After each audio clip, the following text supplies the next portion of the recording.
कार्यशाला का जो मन में बात बार बार उठ रही थी, माननीय मंत्री जी ने ये कहा कि एक ऐसी कार्यशाला होनी चाहिए जिसमें सबको पता चले कि वो कहाँ स्टैंड करते हैं,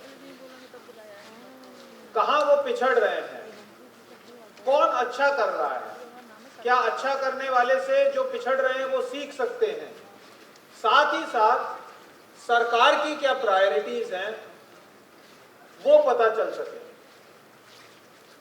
और जब आप उन प्रायोरिटीज को फील्ड में इंप्लीमेंट करने के लिए जा रहे हैं तो आपको क्या समस्याएं आ रही हैं, उन समस्याओं का निदान भी हो सके।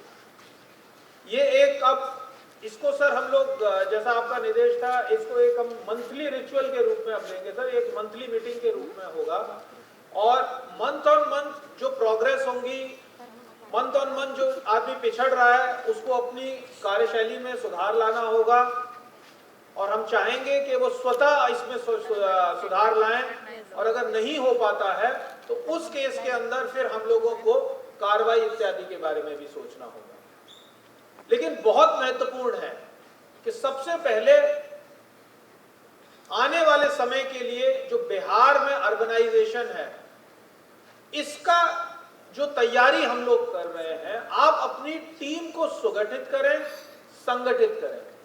अलग अलग लेवल पे जो ऑफिसर्स आप लोगों को दिए गए हैं, धीरे धीरे और भी जो रिक्रूटमेंट फाइनल हो रहा है, आपको और ऑफिसर्स मिल रहे हैं, तो ये रिस्पॉन्सिबिलिटी बन जाती है एज अ कार्यालय प्रधान जो हमारे म्युनिसिपल कमिश्नर्स हैं और जो हमारे एग्जीक्यूटिव ऑफिसर्स हैं, उनको अपनी टीम मेंबर के रूप में जो नए लोक स्वच्छता पदाधिकारी, एटीपीएस, हमारे सिटी मैनेजर्स, जो भी ऑफिसर्स उनके साथ में हैं, उनके जेईज, फिर एईज, एग्जीक्यूटिव इंजीनियर्स जो उनके साथ में, आप उन टीम के रूप में अपना अच्छे से कार्य करें, एक साथ मिलकर कार्य करें और लोगों की एस्पिरेशन पे आप खरा उतरें। जहां तक गवर्नमेंट की प्रायोरिटीज की बात है तो आप देखेंगे जो हमने मिनट टू मिनट डिजाइन किया है वो इस तरह से डिजाइन किया है कि जो प्रमुख जितनी स्कीम है वो कम से कम यहाँ पे मॉनिटर हो सके। इसमें भारत सरकार की भी स्कीम्स हैं, राज्य सरकार की भी स्कीम्स हैं और कुछ कंप्लायंसेस के इश्यूज भी हैं। मैं प्रमुख रूप से आपको बातें रखूंगा, जैसे स्वच्छ भारत मिशन है। स्वच्छ भारत मिशन में हमने आपको एक मास्टर सर्कुलर दिया, उस सर्कुलर के माध्यम से हम चाहते हैं कि किस तरह से डोर टू डोर कचरा जो है उसका उठाव हो रहा है, उसका सेग्रीगेशन हो रहा है, उसकी कंपोस्टिंग होगी, उसकी लैंडफिल साइट जो आपने बनाई है उसकी क्या स्थिति है, या आप वेस्ट टू वेल्थ का जो काम करेंगे वो कैसे करेंगे। उस मास्टर सर्कुलर में हम लोगों ने आपको दिया, आपकी तरफ से ये इनपुट आया हम लोगों को कि इन जो मॉडल हमारे आरएसपी डॉक्यूमेंट थे उसको समझने में आपको समस्या आ रही थी, तो हम लोगों ने भारत सरकार के साथ मिलकर 2 दिवसीय आप लोगों की एक ट्रेनिंग प्रोग्राम कराई, जिसमें थ्रेडबेयर तरीके से आप लोगों ने सीखा कि किस तरह से हम इन कामों को एग्जीक्यूट कर सकते हैं, कैसे हम इन टेंडर्स को करेंगे। हम लोग यही नहीं रुके, आप देखेंगे कि हम लोगों ने कल से अलग से कमिश्नरी वाइज यहाँ पे आप लोगों को बुलाया है कि आप अपने टेंडर डॉक्यूमेंट्स तैयार करके आएं और वहां जो भी आपको समस्या आ रही है, हमारी जो स्टेट लेवल की टीम है आपके साथ बैठेगी, वो आपके टेंडर डॉक्यूमेंट्स फाइनलाइज कराएगी। यानी कि हम लोगों ने करीब नेक्स्ट 9 से 10 दिन ये इंटेंसिव चलाया है। हर कमिश्नरी के लोग यहाँ पे आएंगे, जितने उनके ऑफिसर्स हैं, जितना भी आपका एसबीएम से रिलेटेड इश्यूज हैं, उन इश्यूज के लिए जो टेंडर डॉक्यूमेंट्स आपको फाइनल करने हैं, उन टेंडर डॉक्यूमेंट से संबंधित हम आपको कंप्लीट हैंड होल्डिंग करेंगे। सॉलिड वेस्ट मैनेजमेंट को जब हम लोग क्लोज करते हैं तो दूसरा मुख्य आयाम एसबीएम का है community toilets and private toilets. बार बार क्या हो रहा था कि जब हम लोग भारत सरकार के पास अपना प्रस्ताव भेजते थे तो प्रस्ताव अनुमोदित होने के बावजूद भी हम उसको एग्जीक्यूट नहीं करा पा रहे थे, क्योंकि आपके द्वारा जगहों का चिन्हीकरण प्रॉपरली नहीं किया गया था। इसीलिए आप लोगों के साथ जो डिफरेंट लेवल की वीसीज हुई, हम लोगों ने आप लोगों से स्पेस मांगा। ये पहले हम लोगों ने नियत किया कि आपके पास जगह कितनी जगह है, और मुझे खुशी है कि मेजर यूएलबीज के द्वारा ये हम लोगों को कम्युनिकेट किया गया, और जब हम लोगों ने उसका प्रपोजल बना के भारत सरकार को भेजा है तो जितना उनका आवंटन था उससे भी बड़ा प्रपोजल बना के हम लोगों ने भेजा है। और आने वाले दिनों में जैसे ही हमको अप्रूवल मिलता है, आप लोगों के पूरा समेकित करके हम लोगों ने भारत सरकार के सामने प्रेजेंट कर दिया है। वो अप्रूवल का हम लोग एपेक्स कमेटी का वेट कर रहे हैं। जैसे ही एपेक्स कमेटी से अप्रूव होगा, आप लोगों को कम्युनिकेट करेंगे और इन कम्युनिटी टॉयलेट्स और प्राइवेट टॉयलेट्स को आप लोग एग्जीक्यूट करेंगे। साथ में आपके IHHL के भी जो टारगेट्स है वो हम लोग आपको देंगे। देखिए, मंत्री जी के साथ बैठ के हम लोग चर्चा कर रहे थे कि किस तरीके से हम लोग इसको सेल्फ सस्टेनिंग मोड में बनाएं।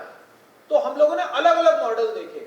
कोई मॉडल्स थे जो साउथ इंडिया में काम कर रहे थे, कुछ मॉडल्स थे जो सक्सेसफुली यूपी में काम कर रहे हैं, चाहे हमारा आगरा हो, चाहे हमारा लखनऊ हो, या हमारा जो नया स्पेस जो अभी हमारा जिस तरह से अयोध्या में फुटफॉल बढ़ रहा है, वहां का इंफ्रास्ट्रक्चर का ऑगमेंटेशन हो। ये सेल्फ सस्टेनिंग मॉडल के ये तैयार किए गए हैं, जिसमें कि दो तरीके हैं। आप जमीन अगर किसी प्राइवेट प्लेयर को दे रहे हैं तो वो अपनी राशि से वहां पे इसको बनाएं और उसके बाद उसको सस्टेनेबल बनाएं। बड़े शहर में शायद ये चल सकता है, लेकिन इसका जो सेकंड फॉर्म है वो है कि आपने किसी कॉन्ट्रैक्टर को जब ये टॉयलेट बनवाया तो नेक्स्ट 20 इयर्स उसके संचालन की जो रिस्पॉन्सिबिलिटी होगी उसी कॉन्ट्रैक्टर की होगी। और उसको सस्टेन कैसे करेगा वो, कि आपको वहां पे एडवर्टीजमेंट का प्लेस उसको देना होगा, आपको एक छोटा सा कियोस्क देना होगा जो कि रोजमर्रा की जरूरत की एक छोटी सी दुकान होती है वो देना होगा, जिससे कि वो क्रॉस फंडिंग कर सकेगा। और जैसे टॉयलेट में पानी की सुविधा है, एक स्टाफ की सुविधा है, साबुन इत्यादि की सुविधा है, वो प्रॉपरली हो सकेगी। ये सेल्फ प्रोपेल्ड मोड होगा, खुद अपने आप काम कर पाएगा। आपको रोज रोज मॉनिटर करने की जरूरत नहीं पड़ेगी कि आप किस तरह से इन टॉयलेट्स को चलाएंगे। तीसरा जो मुख्य आयाम है स्वच्छ भारत मिशन का, वो है ग्रे वाटर, यानी कि जो बड़े टाउन्स हैं उसके अंदर हम लोग STP के माध्यम से इस पानी को ट्रीट कर रहे हैं और उसके बाद जो भी हमारे आगे का एग्जिट पॉइंट होता है वहां पे उसको छोड़ते हैं। लेकिन जो छोटे शहर हैं उनके लिए इतने बड़े STPs नहीं बनाए जा सकते, क्योंकि उसकी कॉस्ट एक तो बहुत बड़ी है और उसके साथ साथ उसमें स्पेस भी बहुत बड़ा लगता है, बहुत जमीन लगती है। तो इसी के लिए नेचर बेस्ड जो हमारे वाटर ट्रीटमेंट के सॉल्यूशंस है उनको हमको इम्बाइब करना है। इसके लिए हम लोगों ने ऑलरेडी हेडक्वार्टर लेवल पे एक एम्पैनलमेंट के लिए टेंडर कर दिया है जो बहुत ही जल्द फाइनल होगा। हम आपको एजेंसी दे देंगे जिसमें कि आप उनसे अपना टेंडर डॉक्यूमेंट एस्टीमेट बनवाएंगे और उस एस्टीमेट के आधार पे आप अपने टेंडर्स कर सकेंगे। तो मेरा काम है आपको दिशा निर्देश बताना, टेक्निक बताना, आपके एस्टीमेट्स बनवा देना और उसके बाद आप उनके द्वारा इन एस्टीमेट्स पे काम अवॉर्ड करके अपने यहाँ काम कराएं। लेकिन एक काम हमने आपको इंटरिम पीरियड में दिया है, क्योंकि इस पूरे प्रोसेस को होने में अभी और 15-20 दिन लगेंगे जब तक कि हम वो एजेंसी आपको दे पाएंगे। वो है कि आपको ये चिन्हीकरण करना है कि आपके क्षेत्र में कौन से ऐसे नाले हैं जिनको आपको फर्स्ट गो में टैप करना है। और जब नेचर बेस्ड टेक्नोलॉजी के आधार पे हम लोग इसको ट्रीट करेंगे तो वहां पे एक छोटी वाटर बॉडी बनती है। वो वाटर बॉडी कहाँ होगी और उसके साथ कौन से नाले आ रहे हैं जिनको आप वहां लाना चाहेंगे, या कोई थोड़ी दूर नाला है जिसको आप इंटरसेप्ट करके लाना चाहेंगे। तो ये आपको देखना है कि आपको जमीन का चिन्हीकरण वाटर बॉडी के लिए, नालों का आइडेंटिफिकेशन और इंटरसेप्शन डाइवर्जन के पॉइंट ऑफ व्यू से ROW की उपलब्धता, ये 3 काम स्पेसिफिकली हम लोगों ने बोले। हम आपको कंफ्यूज नहीं कर रहे हैं, इसमें बहुत ही क्रिस्टल तरीके से आपको बताने की कोशिश कर रहे हैं कि काम कैसे होगा। और चौथा प्रमुख आयाम जिसके माध्यम से हम लोग स्वच्छ भारत मिशन को कंप्लीट कर रहे हैं वो है लेगेसी वेस्ट, जो कि आप लोगों के यहाँ पे कूड़े के कतिपय शहरों में जो ढेर लग गए थे उनको हमको ट्रीट करना है। वो हम लोगों ने ऑलरेडी एजेंसीज आपको दे दी हैं। ये एजेंसीज ड्रोन बेस्ड सर्वे कर रही हैं। जैसे ही ये आपका ड्रोन बेस्ड सर्वे फाइनल होता है हम आपको राशि आवंटित करेंगे डिपेंडिंग अपॉन कि आपके यहाँ कितना कूड़ा है। आप उसको वन टाइम ट्रीट करके उन कूड़ों का जो ढेर लगा हुआ है उसको आप क्लोज करेंगे। ये आपका स्वच्छ भारत मिशन है, एकदम क्रिस्टल क्लियर। अभी हम लोग बात नहीं करेंगे। सेकंड प्रमुख आयाम है हमारा हाउसिंग फॉर ऑल, जिसमें अभी आपने देखा हमने डिटेल चर्चा करी हमारा किस तरह से प्रधानमंत्री आवास योजना में हम लोगों को आवासों को कंप्लीट करना है, उनकी जियो टैगिंग करनी है। और हाउसिंग फॉर ऑल 2.0 के अंदर हम लोग प्रधानमंत्री आवास योजना 2.0 के अंदर, जिसमें कि राशि बढ़ गई है, पहले 2 लाख थी, इस बार 2.5 लाख है। स्टेट गवर्नमेंट का कमिटमेंट, भारत सरकार का 1.5 लाख और स्टेट गवर्नमेंट का कमिटमेंट 50,000 से बढ़ के 1 लाख हो गया। तो आप समझ सकते हैं कि कितना राज्य सरकार के भी ये प्रमुखता के एजेंडा में है। तो हाउसिंग फॉर ऑल में हम अब 2.5 लाख रुपए इंडिविजुअल को दे रहे हैं। आपको हम लोगों ने टारगेट्स दिए हैं और आपको ये कहा है कि अपने वार्ड सदस्यों को आप आगे इस काम में लगाएं। सुपरवाइजर के बीच में वार्ड वार आप रिस्पॉन्सिबिलिटी दें, उनसे सर्टिफिकेट लें कि कोई भी होमलेस व्यक्ति बचे ना, और बाद में आप लोग इनको पोर्टल के माध्यम से अपलोड करें, डेटा को वेरिफिकेशन करें, उसे अपलोड करें। 50,000 का टारगेट इस साल के लिए ऑलरेडी हमको इसी साल के लिए प्राप्त हो चुका है, और हम लोग चाहेंगे कि अप्रैल मई तक 1 लाख आवास जितने हमारे टोटल अभी तक होंगे, करीब 2.5 सर्वे कितना आया अभी फाइनल हो गए, 2,27,000 हमको आ चुका है, लेकिन हम इसी साल 1 लाख आवास लेने के लिए प्रयासरत हैं। अगर आप लोगों का सहयोग रहेगा, अभी हम लोग पूरे हिंदुस्तान में नंबर 2 पे चल रहे हैं इस काम में, और मैं चाहता हूं कि हम लोग नंबर 1 पे चले।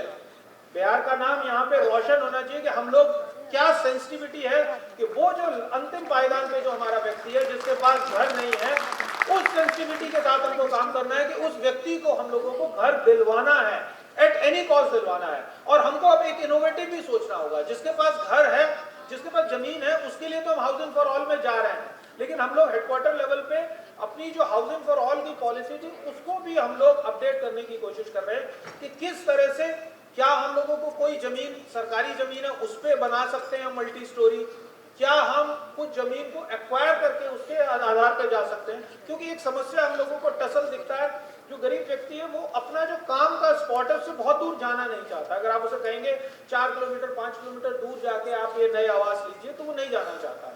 तो इसलिए आपको जरूरत है कि उस सेंसिटिविटी के साथ हम लोग काम करें कि ये उस अंतिम पायदान में खड़े व्यक्ति का है जिसके पास अपना घर नहीं है। अब किस तरह से धीरे धीरे हमारे यहाँ फूस के जो आवास पहले हुआ करते थे अब नहीं दिखते हैं, लेकिन स्लम्स दिखती हैं हमारे, उनका जो स्वरूप है, उनका जो शेप है, वो हम लोगों को चेंज करना है। उससे अगला जो स्कीम है वो हमारी अमृत स्कीम। अमृत स्कीम में आप जानते हैं कि हम लोग 2-3 तरह के काम कर रहे हैं। पहला हमारा जो काम है वो है ड्रिंकिंग वाटर का, जो कि सरकार कटिबद्ध है कि हर व्यक्ति तक हम लोग ड्रिंकिंग वाटर को पहुंचा पाएं। आप देखेंगे अमृत 1 में पिछले विगत 5-6 साल में काम हुआ, अमृत 2 ऑलरेडी आ चुका है, और मुझे बताते हुए बहुत ही खुशी हो रही है कि अब हम लोग बहुत दूरगामी गति से बढ़ते हुए 4-5 बड़ी स्कीम जो कि बड़े बड़े टाउन्स की हैं उनको हम लोग सैंक्शन कर रहे हैं। इसलिए मुझे लगता है कि कालांतर में बहुत ही जल्दी नेक्स्ट 3 मंथ्स में हम लोगों ने टारगेट रखा है कि जो अमृत के अंदर ड्रिंकिंग वाटर की स्कीम से बहुत तेजी से। लेकिन मैंने उसके साथ आपको एक एडिशनल काम दिया है छोटा सा, हर टाउन में एक घूमने के लिए पार्क होना चाहिए, चाहे वो छोटा टाउन है चाहे बड़ा टाउन है। मैंने आप लोगों को कहा है कम से कम 5 एकड़ की जमीन बड़े टाउन के अंदर, और अगर हमारा छोटा यूएलबी है तो आप थोड़ी छोटी जमीन भी हो तो उसे चिन्हित करें और उस पार्क को आप लोग सुसज्जित करें। पैसा हम लोग देंगे आपको, यहाँ से जल जीवन हरियाली से हो, चाहे अमृत से हो, चाहे स्टेट फंडिंग से हो, हम आपको देंगे। लेकिन हर अर्बन बॉडी में जो बड़ी है वहां पे मल्टीपल, और जो छोटी है एक पार्क होना आवश्यक है। आप देखते हैं कि किस तरह से लोग ट्रिप करते हैं कि सुबह उनके पास जाने के लिए, घूमने के लिए एक स्पेस तक नहीं होता, इवनिंग वॉक के लिए स्पेस नहीं होता। तो ये हम सब लोगों का एक मॉरल ऑब्लिगेशन है, ये जरूरी हमारी ड्यूटी है कि हम लोग हर टाउन को, हर सिटी को एक पार्क देता है। इसी के साथ मैंने आपको कहा कि जो आपकी वाटर बॉडीज हैं उनके ऊपर आप काम कीजिए, उन वाटर बॉडीज को हमको संरक्षित रखना होगा। किस प्रकार हम लोग कहते हैं कि हमारा जो बिहार, उत्तरी बिहार है, वो तालाबों का शहर है या वो तालाबों का प्रदेश है। उन तालाबों को बचाने के लिए हम लोगों को काम करना होगा। अभी पाथ ब्रेकिंग काम हुआ कि जो 3 तालाब हमारे दरभंगा के, उसमें करीब हम लोगों ने 80 करोड़ की स्कीम सैंक्शन की कि किस तरह से उसको हम लोग नेक्स्ट लेवल पे करें। यानी वो एक ऐसा स्पॉट होगा जो कि मैग्नेट होगा, सब लोग वहां आएंगे, टूरिज्म के दृष्टिकोण से भी आएंगे। तो पार्क और आपकी वाटर बॉडीज, इनको रिजुविनेट कीजिए, इनको सुसज्जीकरण कीजिए, उसके पानी को साफ कीजिए, ये बहुत ही जरूरी है। आगे हम लोग बढ़ते हैं तो आप देखेंगे कि जो बेसिक चीज है, लोगों को साफ सफाई अपने यहाँ मिल सके, आपके यहाँ नली गली का जो काम है वो एक काम हो सके, और जो पानी है, जो हाउस होल्ड ग्रे वाटर है, वो कम से कम इवैक्यूएट हो सके। उसी तरह से एक मोक्षधाम की हमारी बड़ी इंपॉर्टेंट स्कीम चल रही है। हम लोगों ने आपसे अपेक्षा की थी कि हम लोग फर्स्ट क्वार्टर ऑफ नए न्यू ईयर में इनको इनॉग्रेट करेंगे। अभी स्कीम का काफी प्रोग्रेस है, लेकिन जब हम लोग इस स्कीम के बारे में आपसे जब मैं बात करूंगा तो आपको दिखाऊंगा कि अभी बहुत सारी यूएलबीज ऐसी हैं जिन्होंने मोक्षधाम के लिए भी उनके प्रपोजल्स ही हमारे पास नहीं पहुंचे, यानी उनकी सैंक्शनिंग नहीं हुई है। लेकिन जिनकी सैंक्शनिंग हो चुकी है उनको इंश्योर करना होगा। बुड़कों के माध्यम से स्कीम एग्जीक्यूट हो रही है, आप लोग उनके साथ कोऑर्डिनेट करें। जहाँ पे स्थल इत्यादि का कोई समस्या है, लोकल पब्लिक के साथ अगर कोई कोऑर्डिनेशन करना है, इन सबको कोऑर्डिनेट करा के आप उसका टाइमली कंप्लीशन कराएं। उसी तरह से स्ट्रॉन्ग वाटर ड्रेनेज है, स्पेशली नॉर्थ बिहार के लिए बहुत जरूरी है, क्योंकि पानी आता है जब बारिश के समय में तो पूरा हमारा जो टाउन है वो वाटर लॉग हो जाते हैं। उसकी जो बड़ी स्कीम्स है उसके ऊपर आप लोग ध्यान दें, अपने एरिया में उसको आप लोग क्लियर करें। एनयूएलएम के तहत हमने आपको ये कहा था, एक बेसिक काम मैंने आपको दिया, देखो मैं बार बार आपको एड्रेस कर रहा हूं और इसको बहुत ध्यान देने की जरूरत है। स्ट्रीट वेंडर्स, जो वो व्यक्ति है जो कि 100 रुपए दिन का कमाता है, 200 रुपए दिन का कमाता है, उसके लिए जरूरी है कि वो अपना ठेला या खोमचा कहां लगाएगा। अदरवाइज अगर हम उसको नहीं देते हैं तो वो बेतरतीब तरीके से जहां चाहता है वहां लगाएगा। तो मैंने आपको ये सजेशन दिया था कि आप 4 से 5 वार्ड पे कम से कम एक वेंडिंग जोन निर्धारित करें। और अभी वेंडिंग जोन के इंफ्रास्ट्रक्चर पे बहुत खर्चा मत कीजिए, मैं आपको ये बोल रहा हूँ आप निर्धारित कीजिए और वहां पे हम लोग सिंपल व्हाइट लाइन या अपनी येलो लाइन बना के उस एरिया को हम चिन्हित कर दें। जो स्ट्रीट वेंडर्स होंगे वो यहाँ पे लगेंगे, अपनी रोजी रोटी कमा सकेंगे, एक डिग्निफाइड वे में कर सकेंगे। इसको हमको देखना है। तो पहला पॉइंट है चिन्हीकरण। एक बार चिन्हीकरण हो जाएगा तो हम लोग देखेंगे कि क्या वहां पे इंफ्रास्ट्रक्चर अपग्रेडेशन की जरूरत है, क्या वहां पे हैंड होल्डिंग की जरूरत है, यूपीआई के माध्यम से हम कैसे उन लोगों को जोड़ सकते हैं। तो ये सब जो जब हम चीजें करेंगे तो आपका एक नेक्स्ट लेवल उन स्ट्रीट वेंडर्स का क्रिएट होगा। तो इसको आप लोगों को 100% इंश्योर करना है। नेक्स्ट मीटिंग का मेरा मेन एजेंडा यही रहेगा कि किस तरह से आप लोगों ने स्ट्रीट वेंडर्स के लिए जमीन का चिन्हीकरण किया। स्ट्रीट लाइट के ऊपर बार बार बात उठ रही है, हमने आपको बहुत ही क्लियर इंस्ट्रक्शन अक्टूबर माह में दिया था, इसको गांठ बांध लीजिए। मैं दोबारा से आपको बहुत ही साफ स्पष्ट शब्दों में क्लियर कर रहा हूं। मैंने ये कहा था कि जो 5 साल पहले ईएसएल के साथ जो एग्रीमेंट हुआ था उसके अंदर आपके द्वारा डायरेक्टली ईएसएल के साथ और गवर्नमेंट ऑफ बिहार के साथ मिलकर एक ट्राइपार्टाइट एग्रीमेंट हुआ था। आपने इन एग्रीमेंट्स को साइन किया था, आपको इन लाइट्स को लगवाना था, इन लाइट्स का परिचालन ठीक ढंग से कराना था। ईएसएल के द्वारा अपने बिल्स दिए गए, हमने आपको ये कहा है उन बिलों का निष्पादन कीजिए, क्योंकि उसका टाइम पीरियड भी खत्म हो चुका है। वो आपको वंस फॉर ऑल क्लोज करना होगा। आपको देखना है कि भाई आपने 100 रुपीज का उसको काम किया, अगर उसने 80 रुपीज का ही सप्लाई किया तो 80 रुपीज बन गया। उसके अलावा अगर वो फील्ड में अगर जाके आपने देखा कि कुछ जो उसने सप्लाई किया था उसमें से नहीं चल रहा है या कुछ और कमी है, तो आप उसकी कटौती करते हुए लेकिन उसके बिल्स को सेटल कीजिए। और उसी के बाद मैंने आपको अलाउ किया था कि आप नए उसके बाद इलेक्ट्रिसिटी जो लाइट से अपनी ले सकते हैं। लेकिन लाइट लेने में बहुत जरूरी है हम 2-3 चीजों का ध्यान रखते हैं। लाइट का मतलब होता है जब हम लगाते हैं तो एक रिस्पॉन्सिबिलिटी अपने ऊपर ले रहे हैं, यानी कि उतना बिजली का बिल की जो कैपेसिटी है वो मेरे यूएलबी के पास होनी चाहिए। क्या हम थोड़ा दूर करके लगा सकते हैं, क्योंकि सिक्योरिटी पॉइंट ऑफ व्यू भी बहुत जरूरी है। तो मैंने आपको ये कहा था कि जो एसओआर है हमारा पीडब्ल्यूडी बिल्डिंग का, उसके अंदर लाइट्स के जो रेट्स हैं वो फिक्स्ड हैं। आप उसके आधार पे इसके एस्टिमेट्स बनाएंगे, आप फील्ड वेरिफिकेशन करेंगे। उस फील्ड वेरिफिकेशन में कौन टीम मेंबर्स रहेंगे सर्कुलर में बहुत ही क्लियरली इंगित है। और प्लस आपकी कैपेसिटी कि आप कितना बिल पे कर सकते हैं, वो तीनों चीजों को ध्यान में रखते हुए आप नए प्रोजेक्ट्स लाइटिंग के ले सकते हैं। इसी के अनुसार आपको कार्रवाई करनी है। Time and again we are saying It has to come to a logical conclusion। जब लास्ट वीक में मैंने आपकी बीसी करी थी तब भी मैंने आपको ये कहा था कि इसको क्लोजर करना है। कुछ प्रगति आई है, लेकिन नेक्स्ट 10 डेज में हम लोगों को ईएसएल के जो बिल्स हैं वो डिस्पोज ऑफ करने हैं। जो उन्होंने काम नहीं किया है या जो काम ठीक क्वालिटी का नहीं हुआ, आप उसकी कटौती कीजिए और उनके बिल्स को आप सर्व करिए। और नेक्स्ट जो आपको और एक्स्ट्रा एरियाज हैं उनके अंदर आप लोग अपनी लाइटिंग सिस्टम लगाइए, कीपिंग 2-3 यार्ड से जो मैंने आपको बताया। उसी तरह से सम्राट अशोक भवन है, हर यूएलबी में होना है। तो हम लोग अभी जब उसका डिटेल रिव्यू करेंगे तो आपको बताएंगे एक ऐसी जगह जहां पे आपके टाउन में 250 लोग 500 लोग कम से कम एक जगह पे बैठ सके। अगर आप देखेंगे जो हमारा पुराना लेगेसी है, टाउन हॉल हमेशा एक बड़े टाउन का एक इंटीग्रल पार्ट होता था। उस इंटीग्रल पार्ट को आप लोग इंश्योर कीजिए कि वो आपके छोटे टाउन्स में भी, जो हमारे नए नगर पंचायत बने हैं, जो हमारे नए नगर परिषद बने हैं, वहां तक पहुंचे, इस स्कीम का एग्जीक्यूशन प्रॉपरली हो सके। एक इंपॉर्टेंट एस्पेक्ट जो कि टेक्नोलॉजी का यूज है, जो हमारे एरिया अथॉरिटीज हैं, उन एरिया अथॉरिटीज में जो हमारे म्युनिसिपल कमिश्नर्स हैं वो उसके सीओज हैं, उनको ध्यान रखना है। क्योंकि उनके मास्टर प्लान बनाने हम लोगों को जरूरी है।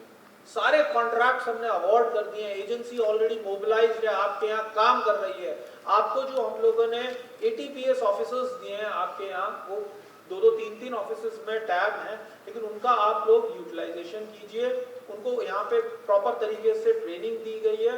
इन एजेंसीज के माध्यम से अपने जोनल प्लान्स बनवाइए। 43 एरिया अथॉरिटीज हैं हमारी, उनके प्रॉपर जोनल प्लान बनने चाहिए, और उसके पहले आपका मास्टर प्लान बनना चाहिए, फिर उसके जोनल प्लान बनने चाहिए। तो मास्टर प्लान आपका हम लोगों ने बकायदा उसकी टाइम लिमिट सेट की हुई है, अभी हम आपको डिटेल में दिखाएंगे। बहुत जरूरी है, क्योंकि क्या है कि ग्रोथ जो हो रही है, जब तक हम उस ग्रोथ को दिशा नहीं देंगे तो हैफहज़र्ड होगी। बाद में फिर उन गलियों तक जाने में आपको, इवन अगर आपको पानी का टैंकर भेजना है, अगर आपको फायर एक्सटिंग्विशर का टेंडर भेजना है, नहीं भेज पाते हम लोग। वो गलती अब आगे नहीं होनी चाहिए। बिहार यहाँ से बढ़ रहा है, हम लोग 13-14% अर्बनाइजेशन पे, और यहाँ से अब हम लोग 50% पे जाएंगे। अगर अब भी हम लोगों ने ये इंटरवेंशन को ठीक नहीं किया तो हमारा प्लांट ग्रोथ जो है वो फिर हैम्पर हो जाएगा, और फिर हम लोग स्लम्स ही क्रिएट करेंगे, टाउन्स नहीं क्रिएट करेंगे। इसी के साथ GIS मैपिंग का काम plus ground to door household truthing का काम चल रहा है। ये बहुत जरूरी है। आप समझेंगे कि आपके यहाँ जो रेवेन्यू का ऑगमेंटेशन है वो इसी काम से होगा। आपको पता होना चाहिए कि जो घर आपके एक बार डेटाबेस में आ गए तो आप उसके आधार पे अपना होल्डिंग टैक्स आप लोग लेंगे। तो वो आपको हमारे यहाँ से टोटल कॉन्ट्रैक्ट्स अवॉर्डेड हैं, कुछ जो है वो फरवरी-मार्च में पूरे होंगे, कुछ मई-जून में पूरे होंगे, कुछ दिसंबर में पूरे होंगे। पूरी टाइमलाइंस हम लोगों को बताएंगे। और जो 12 टाउन जिनका ये GIS का काम पूरा हो चुका है, वो मैं आप लोगों से पूछूंगा कि आप लोग उस डेटा को यूज कर रहे हैं या नहीं कर रहे हैं। मेरे नॉलेज के हिसाब से अभी तक आप उस डेटाबेस को नहीं डिप्लॉय किए हैं। आप उन घरों से जो वो आपका मास्टर डेटा है उसको यूज करके उन घरों से होल्डिंग टैक्स लेना शुरू कीजिए। ये बहुत जरूरी है। इसके अलावा कुछ जो इंपॉर्टेंट एस्पेक्ट हम लोगों ने कहा जो कंप्लायंसेस के हैं, पब्लिक ग्रीवेंस। हमको सेंसिटिव होना होगा कि लोग किस तरह की समस्याओं को ले। कुछ समस्याओं का निदान हम अपने फ्रेमवर्क में कर सकते हैं, कुछ नहीं कर सकते, कोई बात नहीं, हम पब्लिक को सुनेंगे। सुनने से हमको पता चलता है कि यहाँ पे हमको कोई नए इंटरवेंशन की जरूरत है, कोई नई स्कीम की जरूरत है। अगर कोई ऐसा फीडबैक मिलेगा, government is open to that also. विधायी जो कार्य हैं, जब हम लोग सेशन चलता है तो देखते हैं बहुत सारे ऐसे कंप्लायंसेस हैं जो नहीं कर पाए, आश्वासन का जवाब समय नहीं दिया, याचिका समिति की जो याचिका है उनका हम लोग आंसर नहीं दिया। क्यों नहीं देंगे? It has to come to us, and that too within a specific time frame. ससमय आना होगा, क्वालिटी के साथ आना होगा, और हम लोग टाइमली विधानमंडल को ये अपना जो कार्य है ससमय करके भेजें। क्योंकि हमारे जो पब्लिक रिप्रेजेंटेटिव हैं जिनके लिए हम लोग जवाब दें, वो अल्टीमेटली पब्लिक के लिए जवाब दें, और हाउस में वो जवाब दें। तो हम उनको नहीं अगर सपोर्ट करेंगे तो किस तरह से क्वालिटी से हमारा विधानमंडल चलेगा। इस सेंसिटिविटी के साथ हम लोगों को काम करना है। कोर्ट केसेस की बात है, जो लिटिगेशन हमारा कोर्ट्स तक पहुंचा है वहां पे हमारे जवाब टाइमली दायर होने चाहिए। आज आपको एक ULB वाइज हम लोग दिखाएंगे। कोई भी कोर्ट केस है, कितना दिन लगता है? 4 दिन, 5 दिन? Within a week answer should be given to honourable court. क्या इशू है? MJCs क्यों होंगे? या तो ऑनरेबल कोर्ट के आदेश का अनुपालन करें, और अगर वो आदेश में कोई त्रुटि प्रतीत होती है तो आप उसके लिए अपील में जाएंगे। लेकिन डिले क्यों होगा? उसी तरह से जो फिस्कल जो हमारा डिसिप्लिन है उसके लिए यूसीज आपके आने, और एसी बिल पे जो आपने ड्रॉल्स किए हैं उसके डीसी बिल, ये आपको टाइमली करना होगा। क्योंकि इसी के आधार पे AG ऑफिस से जो हमको ऑब्जेक्शंस आते हैं उनका हम आंसर करते हैं, और भारत सरकार से नेक्स्ट ब्रांच की राशि हमको तभी मिल पाती है। ये हम लोगों को 100% कंप्लायंस करना होगा। तो इसी उम्मीद के साथ कि ये जो इम्पोर्टेंट मैंने आपको एजेंडा सेटिंग किया है, और ऑनरेबल मिनिस्टर सर भी आपको बताएंगे कि पब्लिक एस्पिरेशन से जो उनके पॉइंट ऑफ व्यू से जो इम्पोर्टेंट चीजें हैं, इन प्रमुख चीजों को आप लोग अपने साथ जोड़िए, अपनी टीम को सुगठित कीजिए। एक टीम के तहत काम करते हुए हम लोग अर्बन डेवलपमेंट डिपार्टमेंट, हमारा अपना परिवार, एक 100% आउटपुट के साथ हम लोग गवर्नमेंट के सामने आएगा, और हम लोग इस पे एक संकल्प लें कि एक नंबर पे हमारा विभाग सारे गवर्नेंस सिस्टम में काम करेगा। बहुत बहुत धन्यवाद।